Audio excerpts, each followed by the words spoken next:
Hello, Tim McElgunn. Welcome to the Doing CX Right show. Hi, Stacy. Thanks so much for having me. I'm really glad you're here. One reason is because you're part of an organization, ICMI, that I've been getting more entrenched with and excited to be at the event with you, which we'll talk about, and the Hmm. mission that ICMI is doing. And I also am excited for people to learn about you and all your experiences in the customer experience space. So, welcome to my show. Thank you so much. So, let's start out. First of all, who are you? What do you do for a living? Right. So I am ICMI's principal analyst and editorial manager. I also fulfill the same role for HDI, which is our sort of help desk tech support brand, because there's so much overlap between contact center and tech support in terms of people management, et cetera. So it's a nice blend, and for me, it's great because I can kind of cross pollinate some of the ideas between the two.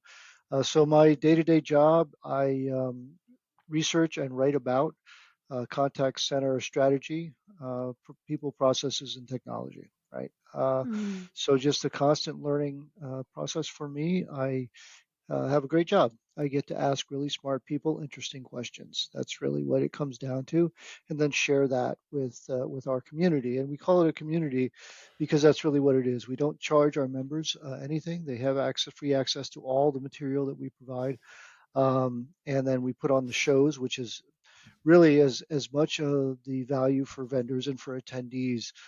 So much of it comes from that community aspect of it, just getting to meet people, exchange ideas, talk about best practices, what works, what doesn't work. So that, in a nutshell, is my job. I research, write, and talk about contact center strategy. Hmm. I feel like you're describing my podcast because I love asking questions. I love Hmm. learning. I love hearing and sharing the wealth of knowledge. So I love how you just wrap that up in a job. Yep. And why? Why your passion around this? So, my background is interesting. I primarily, in the earlier part of my career, focused on technology. I was a technology industry analyst focused on communications and then specifically broadband. We won't talk about when I started covering this stuff because that's, a little too revealing. But so a lot of, just like everything else, these come down to business questions. How do you Mhm. make your business run as well as possible for the people that you're serving? And over time, I switched out from that after many years, and I covered HR and benefits for a while. So I've got that people perspective that gave me, just in terms of sort of the realities of people management. Mm. So when this job came along, it was kind of a great combination of those areas of expertise and insight, because you're really talking about people, technology, process, and always tying it back to the business challenges that your audience, our audience, struggles with every single day. Mm. Speaking of people, what's one fun fact that people may not know about you, personally or professionally? Sure. Well, I was a member of one of the very early, what we used to call post-geographic organizations. So way back in 1997, I joined a company called Stratocast Partners, and the rule was you needed a phone, the highest possible speed broadband connection, which in those days was not all that high, and access to an airport. Those were the requirements because the whole idea was we wanted the best people, regardless of where they were. And so that was one of the very early remote organizations that I've been for the most part, with the exception of the job I described about HR and benefits, which was a 90-minute commute each way. But aside from that, I've basically worked from this office for many years now. Hmm. This office So, in my home, I should say. Yeah. yes. So, since this is the Doing CX Right show, let's start with my first question is what does doing CX right mean to you? Right. So, I mean, that's a very complicated and many faceted question. But I think at the end of the day, it's about people and it's about storytelling, right? Um, the rest of it is tools. technology, process, those are the tools that we use to get the job done and do the best that we can to improve and maintain customer experience for the folks who are spending their hard-earned money with our brands, right? I mean, that's really what Mhm. it comes down to. So doing CX right, I think, is focusing on the people that do the work for you, because I believe very, very strongly that good CX derives directly from good EX, employee experience. So I think that that's critical. And what does that mean? That means that you listen to the folks. They're on the front lines. They're dealing with stuff every single day. They know what works and what doesn't work in terms of in terms of processes and technologies. And they have great ideas and they want to help. So I think doing CX right involves reaching out to those folks, keeping them involved, letting them know what the mission of your organization is, and making them feel like they are part of that whole solution that you're bringing to the market, rather than just cogs in a machine. That's how you keep people around in a industry that, let's face it, the turnover, the attrition in contact centers specifically is extremely high. And Mm. we all know that. We know, some of the reasons for that. But the only way to get around that and to maintain that knowledge, right? Because every time you lose an agent, you lose insight, you lose expertise, you lose, a face of the brand. So it's really, really important to the degree that's possible to keep Yeah. people around and keep them Yeah. involved. So I think doing Let's CX right really means keeping your people, at the front of everything that you do. Yes, I want to laser into what you just said. So, the attrition and how do you stop those contact center agents from leaving because they're a wealth of knowledge? And how do you keep them motivated to deliver customer experiences? They own that. They're the front line just as much as your Mhm. salespeople, right? So, what have you seen that works to keep them engaged? What is that? What can people do? Sure. So, I mean, part of it is just the nature of the business. A lot of folks come into this very early in their working careers. It may not be their final stop, and there's only so many positions up the ladder, in a contact center organization, for people to move into. So it's understandable that there is attrition, and it's inevitable that there will be high attrition. Nonetheless, I think that the way you keep folks around is, as I said, you involve them in the mission. We all want to know, why are we doing this job? Why am I getting up every Mm. morning and going to work? What do you love about customer experience and customer service? And the answers that we get back around that are, we enjoy helping customers. We enjoy learning and sharing the learning, and we enjoy feeling part of a mission. And I think that those are the critical issues.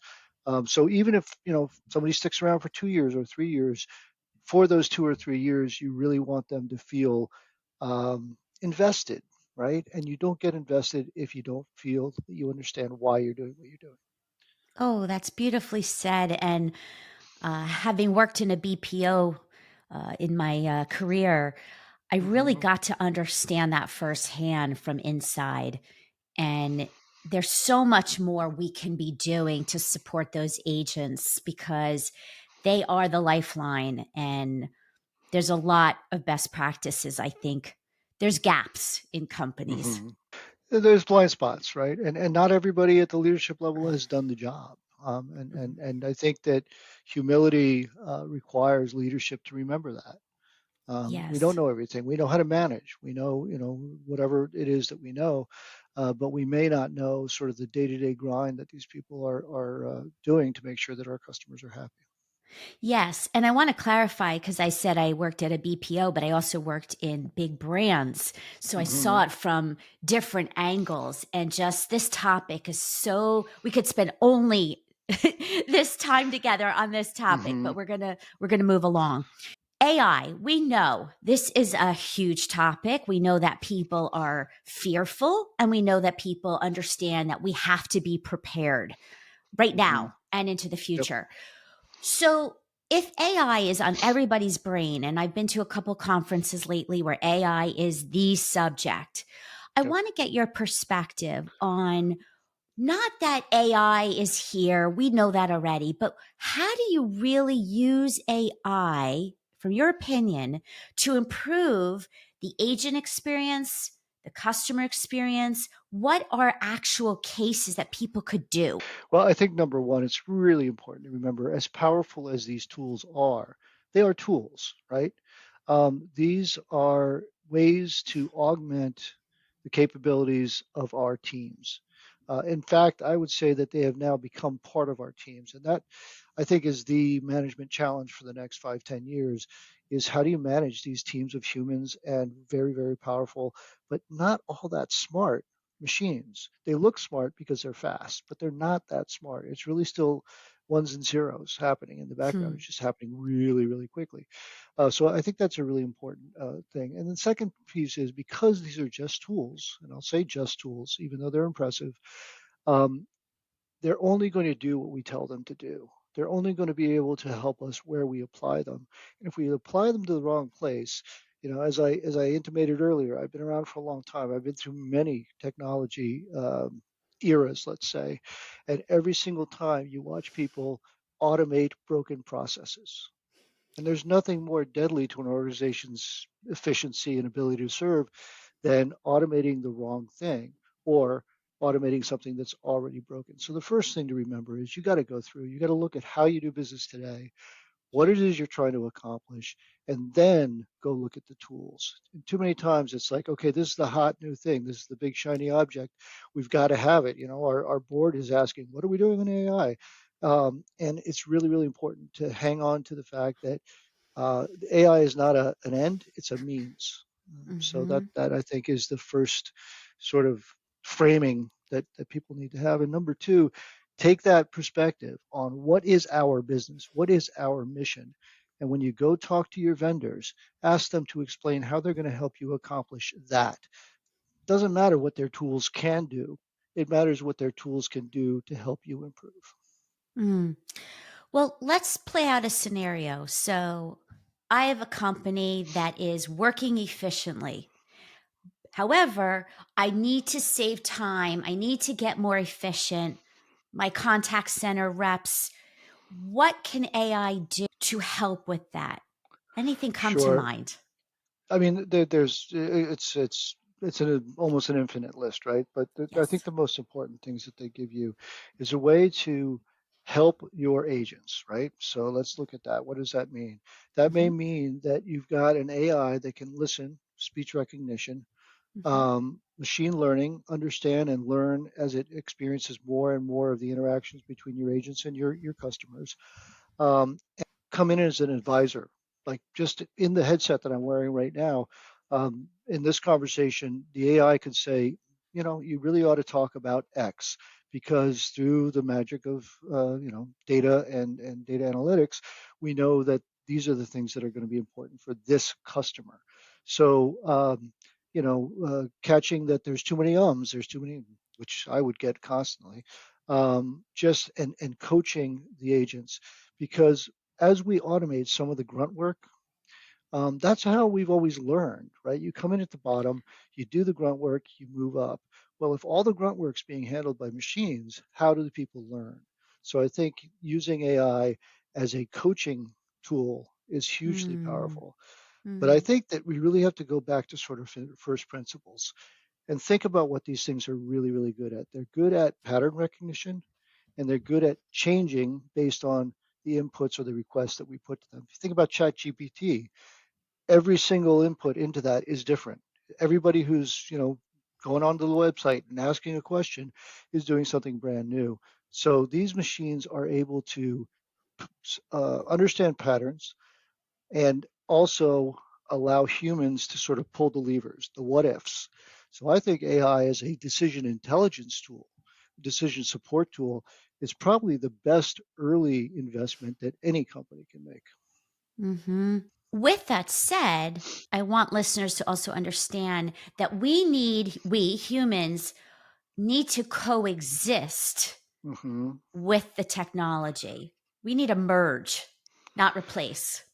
And I think that brings up a hugely important point. You hear about some organizations that are saying no, you can't use ChatGPT. The U.S. House, I believe, was the most recent sort of in the news, saying that legislative aides are not to use ChatGPT. And I understand that it's dangerous. It's not perfect. It sounds much more complete and confident than it really is. And if you ask the wrong question, you're going to get the wrong answer, but it'll be delivered with perfect confidence, right? So I understand all of the concerns that these companies have around that. There's some other concerns, and we'll get into that, I think, a little bit later. But the fact of the matter is, as you said, these are blended teams from now on, forevermore. We are working in concert. We already are. I mean, you and I are speaking over this amazing network using these cool tools that are sitting on our desks that we couldn't have imagined 20 years ago, right? So all of this stuff is incredibly powerful. And I've lost my train of thought as I sometimes do as I go down these rabbit holes. But um, where the heck was I going with that? Right, blended teams. Yeah. So you have to think about what is it that you really want folks to do. Again, what is our mission? What are we trying to accomplish? And then look at the tool and say, how does this thing help us help our people do the job better? Because at the end of the day, especially in customer service, it's always got to be that human element. That's really what differentiates the best brands from the others.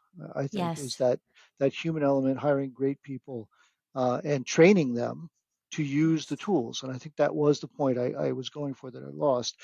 We can't lock this stuff away and say, no, it's taboo. You can't touch it. The fact of the matter is, it's here. We have to use it, which means that organizations have to dedicate themselves to training their teams to use these tools effectively. And also, I believe that there's a lot of skilled people around change management. Mm-hmm. And that's where we get to come in and really help with that because it's not going away. And to run away from it is not going to be productive. You'll end up losing your Mm-hmm. business. So embracing it, but driving a culture that people do embrace it, not fearful from it, and trained and learned together. And that's a huge opportunity. It is, and I don't pretend to know how you accomplish this, but I think the organizations that figure out a way to get their folks to embrace these things as coworkers practically, um, and understand just like every other coworker, Betty is fantastic at this. But you don't really want her, you don't want to challenge her with this other thing because she's not in her wheelhouse. Tom's great with people, not so great with technology. Joanne is fantastic with technology, but a little bit tough for her Yeah. to actually interact with people. So that's the same thing that we're dealing with. We're dealing with Yes. entities, let's call them, that are good at certain things and not good at other things. And it seems, you think about this stuff, it is the absolute bleeding edge of technology for human beings right now. So we think it's much smarter and much better than it is. Incredibly powerful, but at the end of the day, not fantastically intelligent. So we have to make the decisions for it. So, Yes. Yes. I want to talk about measurements. mm, So, again, this is about doing, not just hmm talking. What do you want brands to understand and do in the way of measurement? Because we know that NPS has been around forever. hmm What else, from your experience, is important to measure so that you know you're doing it right? so I think customer intent and customer experiences, customer effort, I think is the proper term, right? Because even if you love a brand, if your experience at interacting with them, and it's typically going to be when something's gone wrong, right? Not a Mhm. whole lot of people are calling up just to say thank you, this was great. Um, you really need to think about how much effort it is for that customer to get to a place where they feel like they're being helped. I tell this story a lot. I was a member of a credit union that got acquired by another credit union, got much bigger. And I called up for a relatively simple, if I could get to the right person, simple problem that I had. It took me literally 15 minutes to get through the voice response system Mm. to the point where I could even ask for the person that I needed to speak to. And when I got that person on the line, I try really hard not to be tough on customer agents because I know, especially now after doing this job for a couple of years, Yes. I know just how difficult that job is. So I make a real concerted effort not to take my frustrations out on that person at the other end of the line. Nonetheless, first thing I said to her was, "That was horrible. Your hold music is abysmal, and the CEO of this credit union should, by law, I think, have to live through the experience that I just went through so that they understand what they've put in place and what it does and doesn't do for the customer. So, it really comes back to measuring customer effort, I think, first call resolution, hugely important. I don't want to have to go back. I don't want to have to, we'll get back to you. Although, we could say that, having somebody say, I understand your problem. I can't fix it right now, but I will get back to you as long as you follow through with that. That is incredibly powerful. So it really comes down to those types of measurements that are critical. So again, what's our mission? Mm, What's required? What does the customer require for us to actually accomplish that mission? And then make sure that we're measuring all of the things that feed into that and not measuring a bunch of other stuff just because we've always measured it.